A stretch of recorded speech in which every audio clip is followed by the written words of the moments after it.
Good evening, everyone. We're going to call this Monday, October 9th, 2023. We're going to have Board of Education meeting to order. Roll call, please. Mr. Bosso. Here. Mr. Johnson. Here. Mr. Martindale. Mr. Shriner. Here. Mr. Caldwell. Here. Next, I have a motion for adoption of the agenda. So move, Shriner. Thank you, Mr. Shriner. I can have a second. Thank you, Ms. Martindale. Any additions or corrections to the agenda? Here none. Roll call, please. Mr. Shriner. Yes. Ms. Martindale. Yes. Mr. Bosso. Yes. Ms. Johnson. Yes. Mr. Caldwell. Yes. Next, we'll have the approval of the minutes from the September 25th, 2023 meeting. Can you get a motion? So, go ahead. So moved. I'll second that. Moved by Mr. Bozo, second by Ms. Johnson. Any additions or corrections to the minutes? Here none. Roll call, please. Mr. Bosso. Yes. Ms. Johnson. Yes. Ms. Martindale. Yes. Mr. Shriner. Yes. Mr. Caldwell. Yes. All right. And first, we have a presentation by Ms. Christine Galvin. Hi. Good evening, President Caldwell, Vice President Shriner, members of the board, Dr. Wise, and Mr. Garside. As you said, my name is Christine Galvin, and I have the privilege of serving students as the Director of Career Tech Education. And I'm very excited to be here tonight to provide you an update about some of the things that are happening in Career Tech. So thank you so much for inviting me and giving me some time to share. So I wanted to start out just by talking about some of the in-demand jobs that are happening in the region. And I'm sure you've seen just when you're driving around, just the unprecedented growth that's happening right now. And I shared a slide here. Actually, the Columbus region is at the top of all of the growth measures, total population growth, but also economic growth. So I just wanted to talk about some of the things that are happening in our region and how we're preparing our students for those opportunities. So if you go to the next slide, you'll see some of the most notable companies that are coming to our region. So I'm sure you've heard of a company called Intel. That's one of them. But there are also all kinds of other companies and opportunities that are coming to Central Ohio right now. This comes from One Columbus that tracks some of those companies that are coming into our region. And you can see that we have a wide variety from semiconductors to biotechnology to IT. So we really do have a lot of opportunities that are coming to us in Central Ohio right now. So if we go to the next slide, you can look at how they're widely spread, which is actually excellent for the Columbus region and unusual. So when we talk about that growth, it really is spread along a lot of occupational sectors, which just really helps our community and also offers a lot of opportunities for our students when they graduate. So when we go see the next piece, we think about the different jobs that go with Intel, and we're talking about semiconductors, which is really important, but you also have to think about all the other jobs that come along with economic growth, one of those being construction. So when you think about Intel moving in and all of these other companies that are moving in, that's really 7,000 construction jobs that are going to be happening in our region. And also all the infrastructure impact too, like healthcare, for instance, education. We're seeing, population growth in our schools right now. Just the service industries will also be impacted by that. And we have a lot of data center growth to help support all of these companies that are moving in. And we have a lot of IT jobs and just really not enough people trained in all of these areas. So I thought this was a really interesting graphic just about the need for construction jobs and how we have to think about not just some of those businesses that are moving in, but really focus on that infrastructure piece too. So if you look at this graphic, you can really see that by 2023, they really need to attract 546,000 workers. So that just gives you a little bit of a scale of what they're looking for right now. So when we go to the next slide, this is just an example of job postings in our area. And again, you can see the demand that we have and just the growth. So you've seen in your own neighborhoods and in our region in general, there are a lot of in-demand jobs that are coming our way. So what does this mean for Southwestern and how are we starting to prepare our students? That's really what we want to talk about this evening. So if you look at our next slide, it talks about all the questions that we keep in mind all the time when we're doing this work. And we really think about for our families and for our staff is, what does the world of work look like today? But we also have to think about, what does it look like in the future? Because we all know how quickly technology is moving and how things are changing. And we really have to think about what's driving that change in the world of work, and how do we stay ahead of that and prepare our students to be successful when they leave us and enter that world of work. So, as a lot of you are familiar, if you look at our next slide, we have some amazing programs right in those in-demand jobs. So we have 17 two-year programs and 13 different pathways. And you'll see that they're very well aligned with just all of the growth that I've been talking to you about. So we have our electrical trades, we have our welding and manufacturing and the construction. We also have our senior-only construction program. And of course, you know, we're expanding to add heating and venting and air conditioning too. You'll see we have a lot of medical programs, so I'm not going to list them all for you, but we do have those pathways very aligned to our in-demand jobs. We also have our 3 senior-only programs for those students that prepare them for the customer service jobs that will also be coming, and our STNA program that happens over the summertime. The exciting part too is we have a lot of elective courses in our high schools and our comprehensives that help to prepare them to be successful in pathways as well.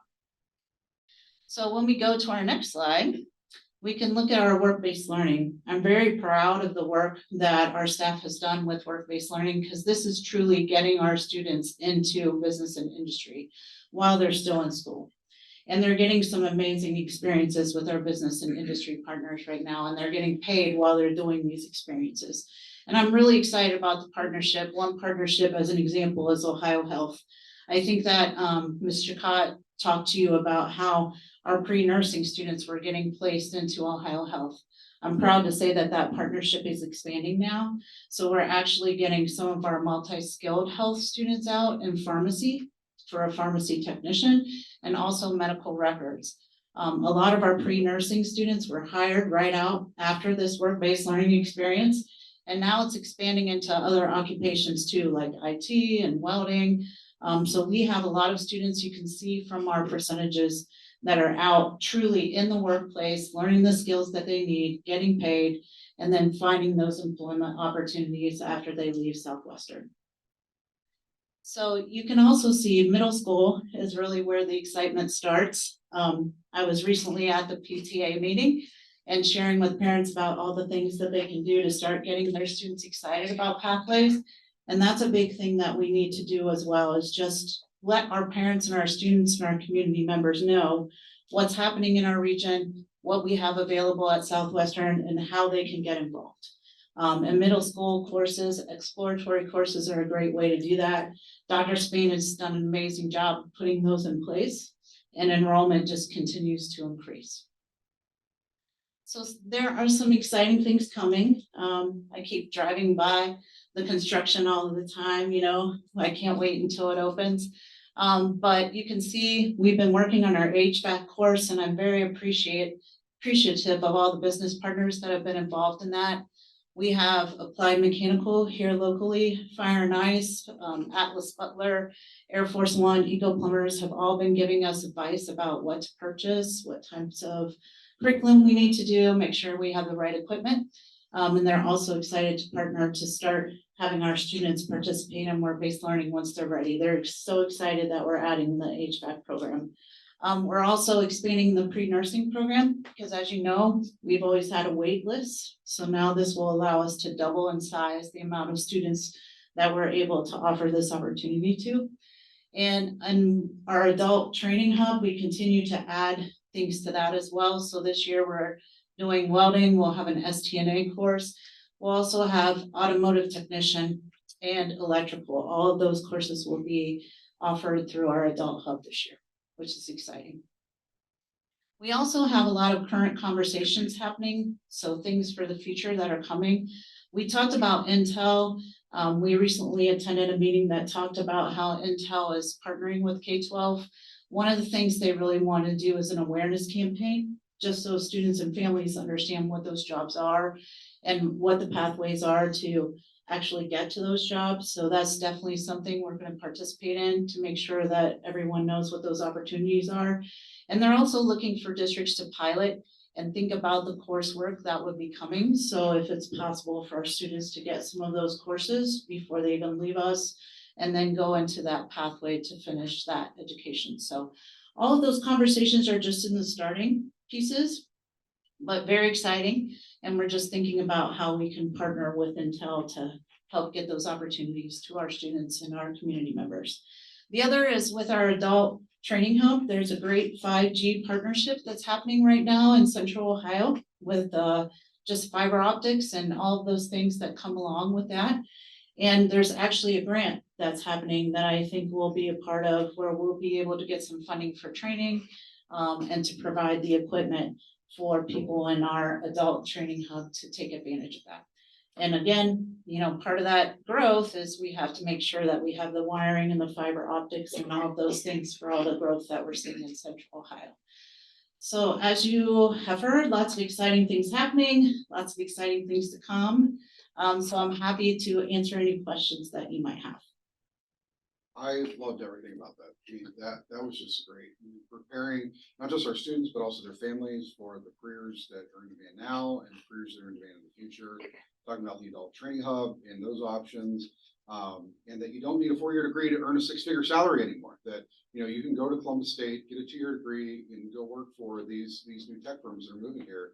I think that's really great. Talking about the building construction trades, where they will pay you while you learn, and then when you graduate from their apprentice program, you go right into, you know, at least a 5, but definitely 6-figure salary over time. I just wish more of them were driving careers, because we certainly could use more bus drivers. You know, I know that there's a movement there to get more people in the driving profession too, because everything you just talked about, we have to move goods and services around the county and around the country, and we need more drivers to do that, including moving our children every day. So I think it's great. Any other questions? I just have a comment, because this past Wednesday, we had a Representative Richardson attended, who is one of the finance chairs of one of the House committees. And she was very impressed with our Career Academy and came to take a tour of the academy so that she could see how she can help. And that might mean funding. And we just, your tour was wonderful. And your ambassadors that showed her around were just phenomenal. And every teacher that was interviewed was just on point. She was so impressed at the end of her tour. So thank you for all you do. Thank you so much for giving me time this evening. You're not gonna move away yet. Okay, sorry. So I want you to clarify a piece and then also respond to the statement. I think for many folks, they believe it's a college pathway or a career tech pathway. From a practical standpoint, at least from my seat, and please correct me if I'm wrong, it's not it doesn't have to be a forced choice. You can do both, especially if you're willing to sacrifice some of your electives. You can make it work, so you could be prepared for college and pick up a career. You're just choosing the career pathway in addition to over some of the general electives that many of us thought were fun and took as exploratory. That's one. So if I'm off the mark there, or if you want to reemphasize something parallel to that, and then when we develop programs, there's different types of transcripted credits. There's tag, C-tag, articulated credit, transcripted credit. Can you spend a minute and help us understand what do those terms mean and why are they even important? Absolutely. So to your point, it definitely is an and, it's not an or. And all of our career tech programs have built-in college credit. So to your point, you can get college credit and still take those courses, like the College Credit Plus courses, AP courses, all of those things are still options for you when you're in a career tech pathway. But in addition to that, all of our career tech courses have several different types of credit. Some of them are your traditional College Credit Plus courses, where it's just an automatic transfer, like you've heard in a lot of different ways. C-tags are basically courses that have been tagged for college credit in that pathway. So in other words, if you're taking a certain course in, let's say engineering, for instance, you can get credit for that at Ohio institutions. It's a C-tag. Articulated credit is institution specific. So for example, if I'm taking a course and I attend Columbus State, then Columbus State will give me credit for that course. That's why it's articulated. You have to have an agreement in place with a certain institution for that credit to count. Does that make sense? Do you have additional questions? Well, so the long and short of it for parents is, as they go down, they all have very specific meanings, and some of them almost guarantee transfer to anybody. Correct. And other ones, it only is good if you go here, and so the point is, you need to ask questions and understand that the tag courses are gonna transfer pretty much everywhere that's Ohio public. Many of the privates take them too, but it's not a guarantee, if I understand the language right. But those are things that you wanna understand as you go through, because the course could, because the content could lead you a different way. Articulated is our least favorite, but it's still better than anything, and we'll take it where we've got it. And there are also a lot of industry credentials that our students earn that are just those credentials that they can go out and also earn credit. So sometimes when you earn some of those IT credentials, that translate directly to college credit. So for example, there are a lot of CompTIA IT credentials that if a student earns that certificate, it automatically gets them credit for a course. So there are a lot of different ways that students can earn credit in college, through career tech. Yes, I do have one more question then. And therefore they have reciprocity with other states with those credentials? Most of it is really in Ohio, but sometimes it's really up to the institution to decide whether they want to accept that credit. Very similar to College Credit Plus. It is very much accepted within the state of Ohio, but once you go outside of that, it's really up to the institution to decide. You guys have talked about college. My son graduated last year from the Career Academy. Okay. I love your enthusiasm because I love the Career Academy. My son did auto mechanics. He's not a guy who needs to be going to college. I went to college for 3 years, wasted 3 years of money. Got on the fire department and I'm happy, but some kids they don't belong in college.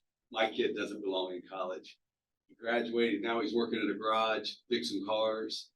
He got on a path, and I love that we in middle school get these kids online, because there's a stigma with the Career Academy. I try to push my daughter there. She's a junior. She's like, I'm not going to, them kids are weird. They're not weird. They're so far out in front of these other kids and their career paths and making money. I just love the Career Academy, and the more programs we have over there is great. I really, when I got on this board, didn't realize how much we had over there. I knew bits and pieces, but once I got over there, I'm amazed. It's a beautiful place. It really does give you a lot of options. Yes. You can continue your education, or you can go directly into employment. So it's just a really great way to figure out what you want to do and keep a lot of different options open. Part of the reason for pushing this conversation so hard in our program.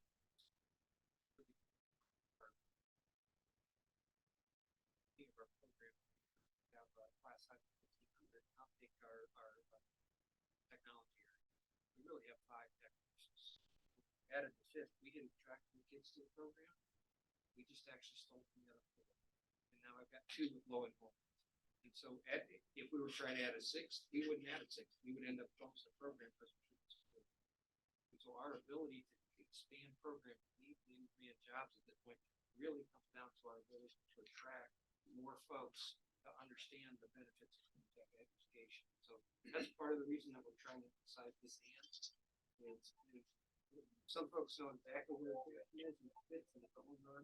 Other folks, they don't know where the passion's at, but they've got this 1870s mentality or 80s mentality. I'd be sitting I'm on not this trying to board. teach you what that looks like, but and it's a different world. In many of the programs, it may not be a 4-year degree, but it's an associate's degree or 2 additional. So we really want to increase that and help folks. I know February is the time we typically kick out. February is, I'm not allowed to. February is when we talk and do a lot of scheduling work with parents and have informational meetings.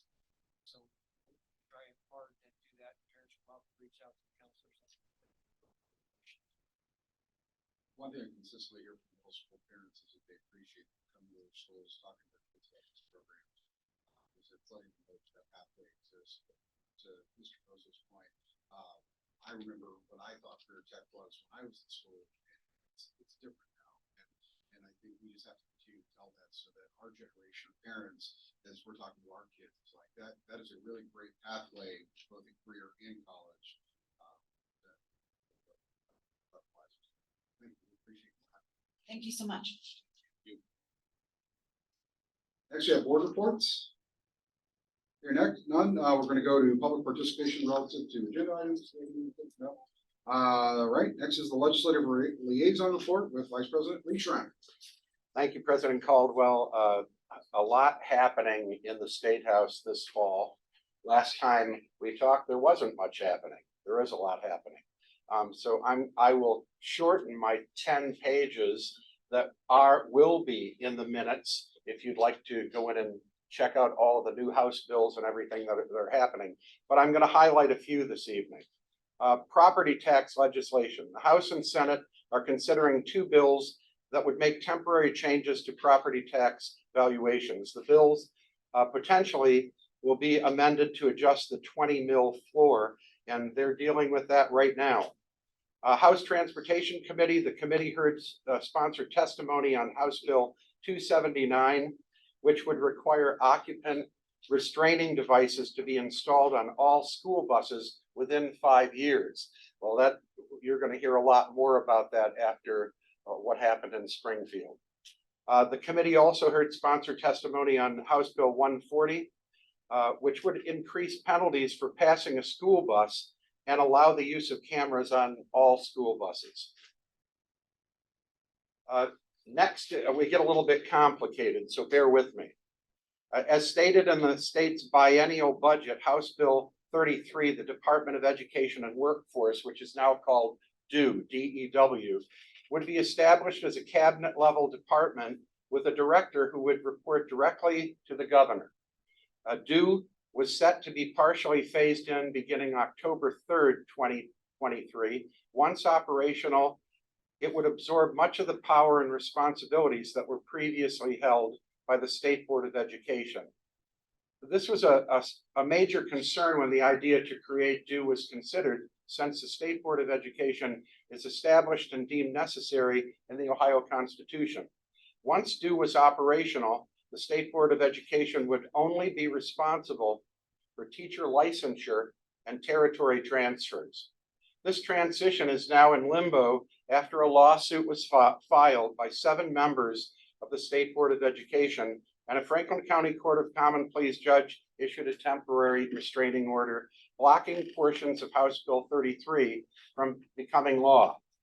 This temporary order was issued so that the court may review the legality of some provisions of House Bill 33. The 3 provisions that plaintiffs argue violate the Ohio Constitution are: adding education policy to the budget violated the single subject rule that says laws can't be about more than one topic. The education takeover provisions in House Bill 33 didn't get 3 considerations as required. That was the second. Ohioans voted to create the board in 1953, giving it certain core powers that the legislature can't take away. So that's what was being held. Governor DeWine held a press conference to clear up some confusion on the lawsuit and clarify the future of DEW under his administration. State report cards, which has also been in the news. Just before the lawsuit on the future of the State Board of Education and DEW kicked off, ODE, the Ohio Department of Education, released the highly anticipated state report cards for the 2022-23 school year. Those student proficiency levels have not yet returned to pre-pandemic levels. They continue to rise. Increased proficiency was seen among all subgroups of students in English language arts and math. But there are still large disparities between some subgroups. The lowest achievement levels were seen by students with disabilities, Hispanic students, and Black students and I'll end there. In addition to improving proficiency among every group of students, the state saw improvements in decreasing chronic absenteeism. Chronic absenteeism is still a concern at 26.8%, but there is optimism with the rate decreasing by 3.4% since last year. Student absence legislation. The State House is also looking more accurately at reflecting the chronic absenteeism rate through legislation. Senate Bill 49 originally passed by the Senate to mandate each K through 12 public school to adopt policy providing students with religious expression days has been amended by the House Primary and Secondary Education Committee. The Senate Education Committee, let me go back first and say, the Ohio Department of Education released the 2022-23 Ohio School Report Cards for districts and buildings. The report card includes the overall star rating this year. The college, career, and workforce, which we were just talking about, and military readiness component will not have a rating until the 2024-25 school year under that. And that takes me to Senate Education Committee. The committee heard testimony from the interim state superintendent, Chris Woolard, who spoke on the state report card for the 2022-23 school year. The overview showed how Ohio's public schools have been improving in some sections of student achievement while showing the impact of the COVID-19 pandemic. There's a lot more. Please feel free to go and read the rest of those. There's a lot of new bills that are out, and they'll be hearing pros and cons testimony that you are certainly welcome to speak at. Mr. President, that concludes my report. Thank you, Vice President Schreiner, and also thank you for going to Washington, D.C. and advocating on behalf of our district and the state of Ohio for additional federal funding for public education. Next, Student and Staff Achievement Liaison Report with Ms. Martindale. You. All right, so we've got several wonderful things to discuss this evening. First of all, last month, our pre-nursing students, along with the Red Cross, hosted the first Southwestern Career Academy Blood Drive of the year. The donors donated 39 units of blood, which has the ability to help save as many as 117 lives. So thank you to all who donated, and thank you to the pre-nursing students for being a call. Congratulations to the Westland Environmental Club from Westland High School for being named the recipient of the Westland Area Business Association's Beautification Award. This award recognizes the important work that Westland Environmental Club has done to beautify the Westland High School campus, while also working simultaneously to reduce carbon emissions. Continuing to congratulate Westland High School, their Air Force Junior ROTC cadets recently performed 2 patriotic ceremonies for our community. First, the cadets traveled to Greenlawn Cemetery to conduct a remembrance ceremony at Eddie Rickenbacker's graveside. This year marks the 49th year that Westland's AFJROTC has conducted the ceremony honoring America's World War I flying ace. Following the ceremony, the cadets visited the Mott's Military Museum and finished the day with the POW MIA and the 13 Folds of Honor flag folding ceremony. The cadets conducted themselves with respect and represented Southwestern City School, Westland High School, and AFJROTC with honor and excellence. Congratulations to Grove City High School, who's recently named to the 2023 U.S. News and World Report's National Top Schools ranking. The U.S. News Best High Schools ranking includes data on nearly 25,000 public high schools in 50 states and Washington, D.C. Schools were ranked on 6 factors based on their performance on state assessments and how well they prepare students for college. Out of the 1,680 high schools, Grove City High School placed in the top 31% in the nation and the top 20% in the state of Ohio. Graduating 93.3% of students in 4 years and 92.9% of students in 5 years, and a 33% AP participation rate. Our Greyhounds continue to achieve at high levels, so congratulations to our Grove City High School students and staff on this accomplishment.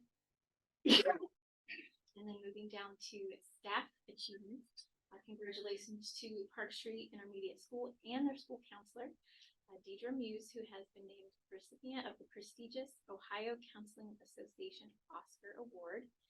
The Ohio School Counselor Accountability Report, OSCAR, is a results-based representation that visually demonstrates how student domain outcomes are facilitated by the work of school counselors. School counselors are educators with master's degrees who work with the entire student population on their academic, career, and social and emotional development in collaboration with parents, administration, and teachers. Last year, only 11 individual schools in the state of Ohio submitted reports that met the Oscar criteria. Ms. Muse will be recognized at the annual All Ohio Counselors Conference, which is October 16th through the 18th. Congratulations to Park Street and her individual contributions. My student. Next, we have our items for action, fiscal and operational management. Mr. Bo. Thank you, Mr. President. Under fiscal and operational management this evening, we have 6 items for action.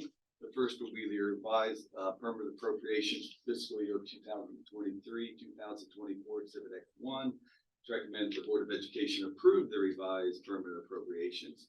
Item number 2, the investment and financial statements for September 2023, Exhibit X2 and X3. It's recommended the Board of Education in accordance with section 135.14 of their Ohio's revised code. Approve the September's investment Exhibit X2 in the cash positioning report for the month of September 2023, Exhibit X3 is submitted. Total investments will be $369,044,483.43. Earnings interest month to date is $1,239,552.72. Interest earnings year to date, $4,222,308.92. Interest rates vary from 0.25% to 5.4%. Item number 3 would be payment of bills, Exhibit X4. It's recommended the Board of Education approve the payment of bills in accordance with the listed checks for the month of September 2023. Item number 4, donations, Exhibit X5. It's recommended the Board of Education accept the donations of $23,719.34 as detailed in Exhibit X5 and authorize letters of appreciation to all donors. Thank you so much, donors. Item number 5, authorization to pay bills in accordance with section 5705.14 of the Ohio Revised Code, Exhibit X6. Recommended the Board of Education authorize the treasurer to pay bills for the September which were not processed in accordance with section 5705.41 of the Ohio Revised Code. Item number 6 will be approval of payment in lieu of transportation. It's recommended the Board of Education approve the payment in lieu of transportation list for the 2023-2024 school year as presented.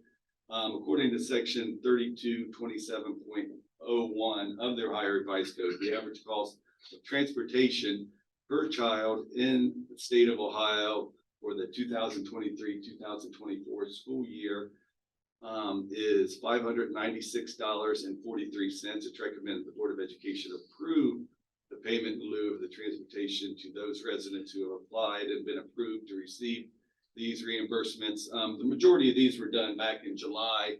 These are add-ons to that. After reviewing these items, Mr. President, I move them for passage. Do I have a second? I'll second. Okay, Ms. Johnson, discussion? Here none, roll call please. Mr. Bosso. Yes. Ms. Johnson. Yes. Ms. Martindale. Yes. Mr. Shriner. Yes. Mr. Caldwell. Yes, next under items for action, we have policy with Ms. Johnson. Thank you, President. Yes, I remember your name. Caldwell. It's been a long day. We have the first reading of the following revised policies. We have PO 0141.2, which is conflict of interest. PO 1662.01, compliance officer investigations. PO 2460.04, independent educational evaluations. PO 2623.02, the 3rd grade reading guarantee. PO 5320, immunizations. PO 5430.01, graduation recognitions. PO 5610.05, student suspension. And PO 8330, student records. Having reviewed these items, I move them for passage. Do we have a second? Second, Shriner. Thank you, Mr. Shriner. Any discussion? Here none, roll call please. Ms. Johnson, Yes. Mr. Shriner, Yes. Mr. Bosso, Yes. Ms. Martindale. Yes. Mr. Caldwell. Yes. Next items for action on curriculum, go back to Ms. Johnson. Thank you, President Caldwell. Give me a couple times and I get it right. Okay, tonight we have the first reading of the art course of study K to 12. Copy is attached to the minutes. Having reviewed it, I move it for passage. Do we have a second? Second that. Thank you. So, any discussion? Hearing none, roll call. Ms. Johnson, Yes. Mr. Bosso. Yes. Ms. Martindale. Mr. Shriner, Yes. Mr. Caldwell. Yes, next we go to items for action, student, school, community, Ms. Martindale again. Yes, all right, thank you, President Caldwell. On the board agenda for this evening for students, schools, and community, we have 2 items. First, Grove City Grove City High School, NJROTC would like to travel to Key West, Florida. And that trip would be happening April 5th through the 7th. Students would miss 1 day of school. Transportation would be via charter buses. All expenses are being paid by fundraising, students, and the U.S. Westland High School students are requesting to travel to France and Italy. And that would be June 8th through the 17th, so they would be missing any school trip expenses are paid for students and parents. I think we might want to throw in a caveat that the board needs to go on that. Just joking about I'll that. go to Cuba. Having reviewed those items, I recommend their passage and move to do so at this time. Failing here a second on her amendment, although I'm sure we'd all love to go, we have a second on the motion. Second, Shriner. Thank you, Mr. Shriner. Any discussion? Hearing none, roll call please. Ms. Martindale. Mr. Shriner, Yes. Mr. Bosso. Yes. Ms. Johnson, Yes. Mr. Caldwell. Yes, and now for a personnel report, Vice President Shriner. Thank you, President Caldwell. On the board agenda this evening are 7 personnel items involving 148 persons. This includes 5 certificated and administrative resignations, 7 certified changes in employment, 109 certificated employments, 7 classified resignations, 7 classified changes in employment, 13 classified employments, and an authorization to direct the treasurer to issue a public notice, which is at this time I can also read if you would like. If I can find it.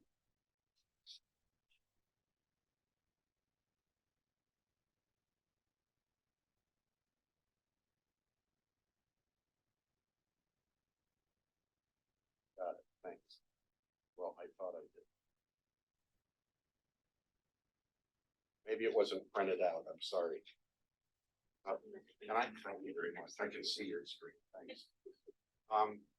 The item for action is authorization to direct the treasurer to issue public notice. It is recommended that the Board of Education authorize and direct the treasurer to place a notice in the Columbus Dispatch no later than October 11th, 2023, which reads substantially as follows. Public notice, the Southwestern City School District Board of Education hereby gives public notice in accordance with section 3309.345 of the Ohio Revised Code that Hugh Garside is currently employed by the board as treasurer, will be retired and seeking reemployment with the board in the same position following his service retirement. The Board of Education will hold a public meeting on the issue of reemploying the above named person at a meeting to be held on November 20th, 2023 at 7:00 p.m. at the District Service Center located at 3805 Marlane Drive, Grove City, Ohio, or here. That concludes my report. I move. Do we have a second? I'll second. Martindale, any discussion? Hearing none, roll call please. Mr. Shriner, Yes. Ms. Martindale. Yes. Mr. Bosso. Yes. Ms. Johnson, Yes. Mr. Caldwell. Yes. Martindale, I noticed that you did make that same adjustment to the jury duty thing there. Nobody apparently wanted to go to jury. Just kidding. All right, next we move to our next action item, which is public participation relative to non-agenda items. And first, we're going to start with Dr. Rachel Zylberg. I'm sorry, I'm trying to Zylberg. right? I'm sorry. Very well correct.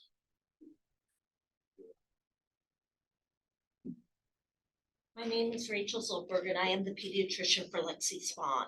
Approximately 5 months ago, around May of 2023, a communication protocol was implemented and instituted to address any and all issues related to Lexi Spawn. A part of that communication protocol addressed the topic of implementation of new medical policies and procedures and any medical concerns that might arise. The communication protocol was formulated to incorporate this nurse for Grove City High School in the discussion and resolution of medical concerns regarding Lexi. This was adopted as a direct result of correspondence between Representative Brown to the school board. The purpose of the nurse's inclusion was so that I, as Lexi's physician, would interact with the nurse directly in order to resolve any medical issues and formulate new policies as deemed necessary. This was to ensure that medical would interact with medical. The result of any communications would then be passed on to the special education director, who would then place it in the correct format required by the district without altering content. At the end of September 2023, the district's legal counsel reneged on the medical communication protocol and eliminated the nurse from any involvement. I would like to review the recent history of the involvement of the special education director regarding medical issues, and in order to make it abundantly clear and easy for comprehension, I will be utilizing a template of America's national sport, baseball. When I became involved with working with the district regarding medical issues for Lexi, I recommended that because of Lexi's medical fragility, it would be prudent to have present at all times during daily school sessions and after school events, a designated CPR certified individual responsible to initiate CPR if a life-threatening event occurred, rather than wasting precious time waiting for a squad to arrive on the scene.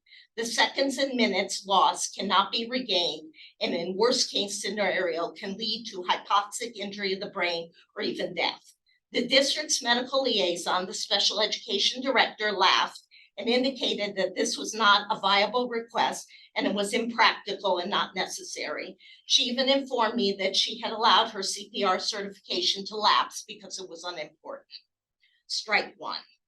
It is the responsibility of the medical liaison, the school district's special education director, to make sure that all durable medical equipment is regularly reviewed to make sure that the equipment has not expired, is in good working order, and can be safely used for the person that it is intended for. The Ohio Department of Education has already cited the district for non-compliance regarding the Rifton chair used for Lexi due to expiration, and also due to the fact that Lexi was too big for the chair the district was using, and it was not possible to secure her with the lap belt for safety. Strike two. Lastly, Lexi has a medical protocol for a LifeVac device in place to be used if a clinical aspiration is suspected. Due to Lexi's genetic condition, she has esophageal dysphagia and is at risk for aspiration, leading to airway occlusion and pneumonia. In spite of the fact that I wrote the policy, it took the medical liaison over 2 months to put the policy in the correct format. This device is standard durable medical equipment in some school districts in Ohio. The district nurses approached the special education director to request the implementation of this device in schools in this district prior to the initiation of the protocol I wrote, and she refused to consider it. Strike three. In conclusion, in all fairness to your special education director, she is entirely out of her depth, and that is why a medical professional should be in the liaison position.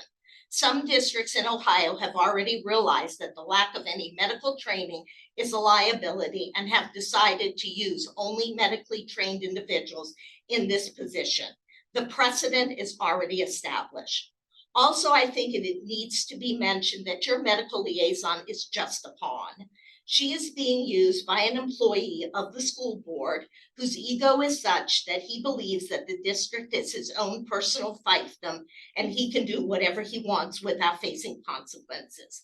He treats, by my own personal experience, healthcare professionals with contempt and derision if their opinion does not support his own medically unsubstantiated opinion, an erroneous one at that. Let there be no mistake, I am referring to your school superintendent. The constituents of your district look to the members of their school board, I apologize there. at your time. of course. Thank you. Our next speaker is going to be Jeannie Spahn.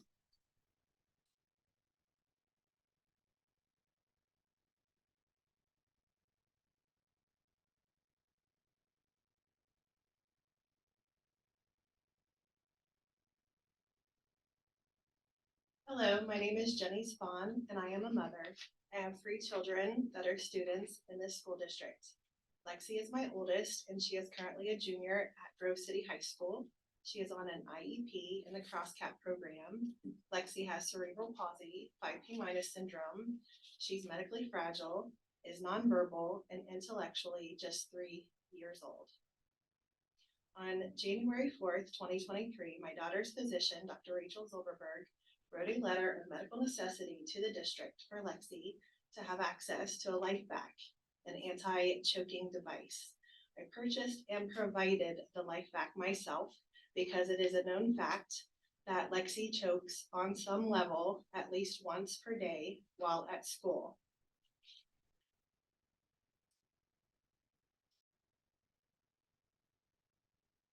I was advised that it cannot be kept on the person, which would be kept on her personal cart that I again purchased as well and provided. It cannot even be kept in the cafe where she eats daily. I took it upon myself to do my own research involving matters such as this and similar situations. I contacted several surrounding school districts and asked the question, what is your chain of command when it comes to safety measures regarding medical needs of students? The consensus confirmed what I already knew. 1, they have a lead nurse that their district that works directly with the student's prescribing physician. Or 2, they have a designated medical liaison at the least, whether there is a stipend to have a local physician assist in medical decisions involving students that again works directly with the prescribing physician of the student. Or 3, they have a nurse or at the very least a med monitor at each and every school within their district that again contacts their district's lead nurse on behalf of the students. Why did the administrator get to decide that the LifeVac device has to be kept in the nurse's office at Grove City High School? Why does Southwestern City School District have an administrator with 0 medical knowledge, let alone a degree, decide medical decisions for my daughter and all students in this district?